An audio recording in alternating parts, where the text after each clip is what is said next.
and welcome to another episode. We're back again, as we always are. So today is a fun episode. What we're going to be doing is sharing fun facts about the origins of everyday phrases that we use. I mean, they mean something different today, but back in the old days or whenever it started, they started with a much different meaning. So right, we're going to show you. Change. Some of them don't make any sense, and we're going to explain why they don't make any sense. Right. So we can start off with the first one. The first one is bite the bullet. What does that mean? Well, the meaning now means accepting something difficult or unpleasant. But the history was at one time there was no anesthesia for like during old battles when they had to do an emergency surgery. Ow. So they didn't have it then. So what they would do is they would have the soldier that was hurt bite down on a bullet so they would focus on that instead of the pain. Not thinking that it worked too well because that would be really painful, but... Well, I think, too, you can, like, bite your tongue or something if it hurts that bad. And I think also there was a problem with, like, lead and stuff from the bullet because they were putting it in their mouth. True. So that was a problem, too. True. But they didn't really think about that. It's just a bad situation all around. Yeah. So, feel bad for them. Yeah. Okay. Number 2 is break the ice. So the meaning now means to commence a project or initiate a friendship, obviously. Right. So the history is before the days of trains or cars. Port cities that thrived on trade, they suffered during the winter because the frozen rivers prevented commercial ships from entering the city. Mm-hmm. So small ships known as icebreakers would rescue the icebound ships by breaking the ice and creating a path for them to follow. Yeah. Before any types of business arrangement today, it is now customary to break the ice before beginning a project. Right. I don't know. I use it more for friendship, though. Like yeah. if you're playing a break the ice game. Yeah. Yeah, like, just like talking to someone. You want to say something to break the ice to start having a conversation or something. Right. Like how much does a polar bear weigh? Oh, I don't know. Enough to break the ice. Oh, my. Okay. Moving on. We have the next one is buttering someone up, which means like, flattering them or getting them all like, being nice to them and stuff. But the history was actually an ancient Indian custom, involved throwing balls of butter at the statues of gods to seek favor. So they would throw butter at the gods. I guess that helped in some way. How does that? It must have been like their custom. Like butter? Yeah. What? Maybe it was like liquid gold or something. I don't know, but that's what they did for their custom to have the gods be happy with them, apparently. All right. Yep. So how about this one? Cat got your tongue. Heard that one a lot. So this one, something said when a person is at a loss for words. Yeah. So the history is, there are 2 possible histories, actually. The first one is, it refers to the Cat O' Tails, a whip used by the English Navy for flogging. The whip caused so much pain that the victims were left speechless. Oh boy. That's horrible. Okay, so the second refers to the practice of cutting out the tongues of liars and blasphemers and feeding them to cats. Apparently they did that a long time ago. Ew. Yeah. That's not nice to think about. I don't like either one of those. No. I don't like that. At all. So, don't throw the baby out with the bathwater. That is to hang on to valuable things when getting rid of unnecessary things. Like hang on to the good stuff and get rid of the bad stuff. So, during the 1500s, most people only bathed once a year. No, that's just... I can't... Yeah. It must have had dirt ingrained in their skin. All right, so it was once a year. So even when they did bathe, the entire family used the same tub of water, which after one bath, that's gonna be complete dirt. I mean, wow. So the man in the house did the first bath. They got the first bath, and then So they were the only one that really got clean. Right. Everyone. And then the other males would get baths, and then the females, and then the baby. So at the end, you can know that the water was really bad by the baby's time to get the bath. Poor children. So they had to make sure that they didn't throw out the baby with the dirty bath water, because you couldn't see through it. So that's a terrible origin. I know. Yeah. Gosh, don't forget the kid. Yeah. That's funny. All right, so how about giving the cold shoulder? That means a rude way of telling someone, obviously, that they aren't welcome or I'm going to ignore you. Yeah. So history, actually, it is considered rude today to do that, but it was regarded as a polite gesture at one time in medieval England. After a feast, the host would let the guests know it was time to leave by giving them a cold piece of meat from a shoulder of beef, mutton, or pork. Yeah. So I guess it's kind of like, here's the door, here's your beef shoulder, now get out of here. Now, I feel like that's kind of a weird way to say goodbye. Give them a cold piece of beef. They could have just said it's time to go. I guess. I mean, if I'm at someone's house, I guess I'd rather them give me a piece of shoulder than say leave. I don't know. Yes. I don't know. So the next one is go the whole 9 yards, which means do it. Go all the way. Do your best. Try your best. But the history is World War II fighter pilots received a 9-yard chain of ammunition. Therefore, when the pilot used all of his ammunition on one target, he gave it the whole 9 yards. Oh, cool. All right, and the next one is jaywalker. Obviously, a person who crosses the street in a reckless or illegal manner, because it is illegal. Jaybirds that traveled outside the forest into urban areas often become confused and unaware of potential dangers in a city, obviously, like traffic. Amused by their erratic behavior, people began to use the term jaywalker to describe someone who crossed the street irresponsibly. There you go. So that's where it started. All right. So the next one is Saved by the Bell, and you know what you should do? Put the bell on. Put the notifications on. Ding, ding, ding, ding.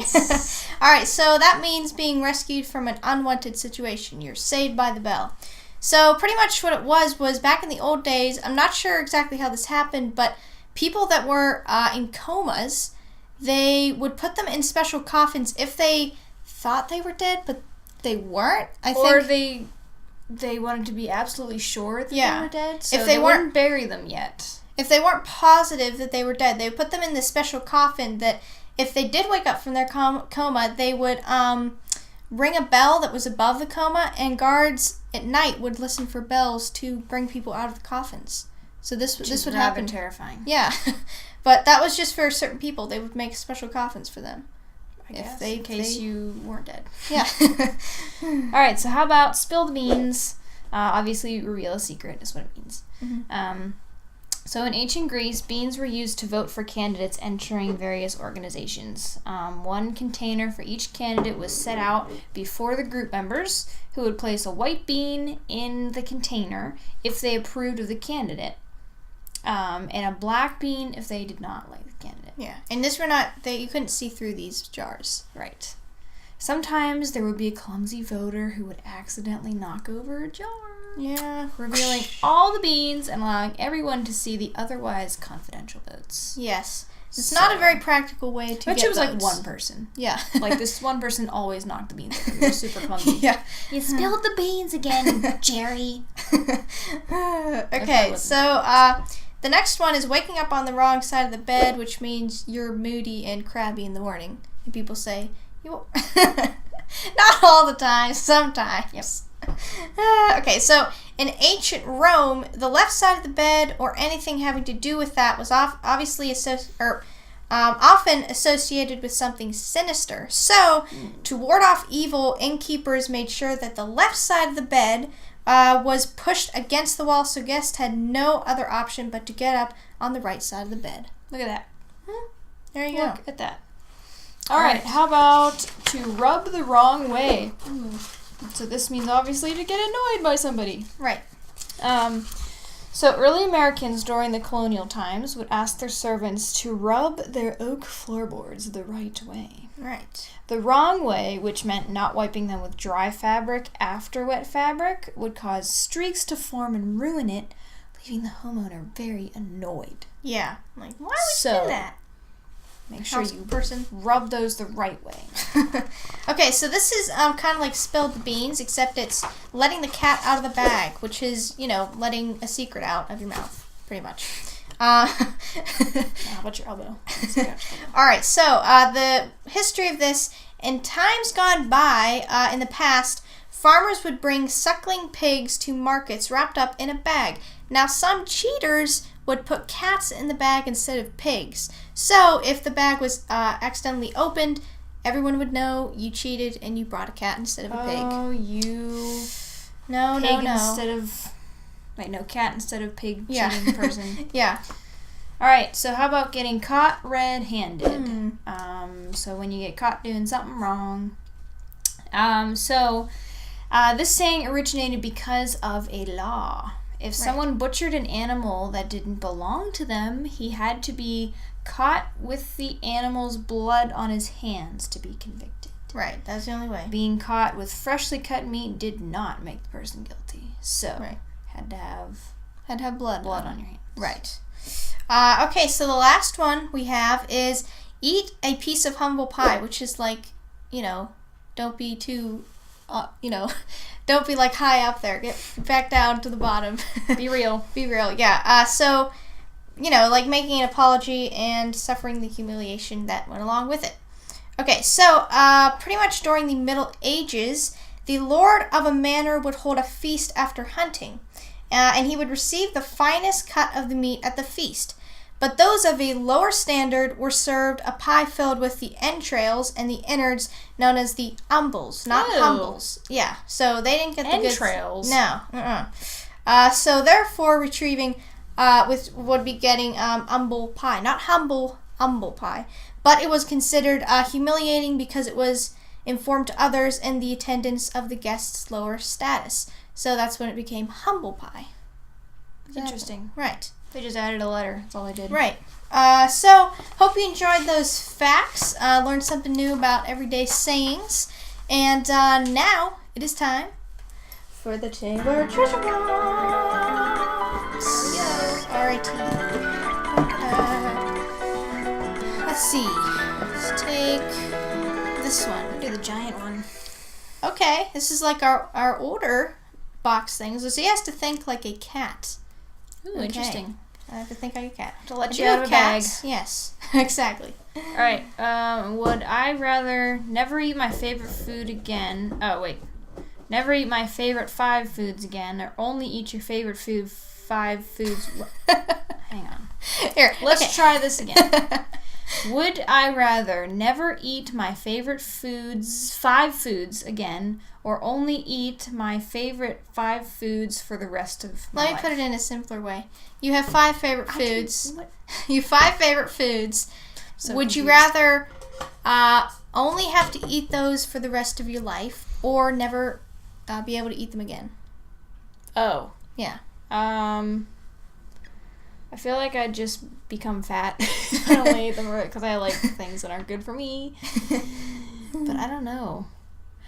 If it's only 5, I feel like I like a lot of different foods, so I could probably survive if you took 5 But if it's away. Like in a chocolate, you like chocolate a lot, so yeah. But are we saying like there's like 1,000 chocolate everything things. That's chocolate, or like just chocolate cake? Like Well, do you like chocolate cake or just chocolate in general? Is your favorite thing? Well, I like all chocolate, but I would pick like chocolate cake or something not to eat. Oh, okay. So I have to think like a cat. Let's see. So let's see, if there's kittens around, I'm like, oh, they're so annoying. Get them away from me. Because actually our old cat, she used to, when there were a new cat, she would just like hit them on the head as they walked by. Smack. Like, put them in their place. Make sure you know where you are, young lady. So there's that, and then if you go with another one of our cats, their head is food. Give me food, please. Give me food. They love food. They do. Literally, the one cat we have thinks of nothing but food all the time. They love food. I'm like, so like if we put out, like some people I know put food out like all day for cat, they'll come over and eat. You can't do that with her. You gotta give her meals. Because I've watched her. One time she got into someone else's food, because we have a lot of cats, and she got into someone else's, and she ate it, threw up, and continued eating. She just doesn't know when to stop. What she just, is her problem? Well, because she doesn't chew her food, because she just like, gotta get it all, so she inhales. It's just like, really, cat? Okay. I could go on, but the one time, too, we were in the kitchen, and we had chicken, and I heard this growling in the corner, and they had stolen a chicken leg off the table and were eating it. Actually, though, the cat that loves food, she's not big on, like, treaty foods, like cat treats, or if you give her a piece of chicken, she'd rather have cat food. No, it was a different cat that ate the chicken bone. Yeah, she only likes cat food. Yeah, this cat, Soki, actually, Soki's been on the show. That's the one we're talking about. She's a little plump, maybe if you can tell, because she loves food. She's not on a diet, but... Yeah. Actually, she also... A weird habit of hers is her favorite things to get without us knowing is plain butter and chocolate things.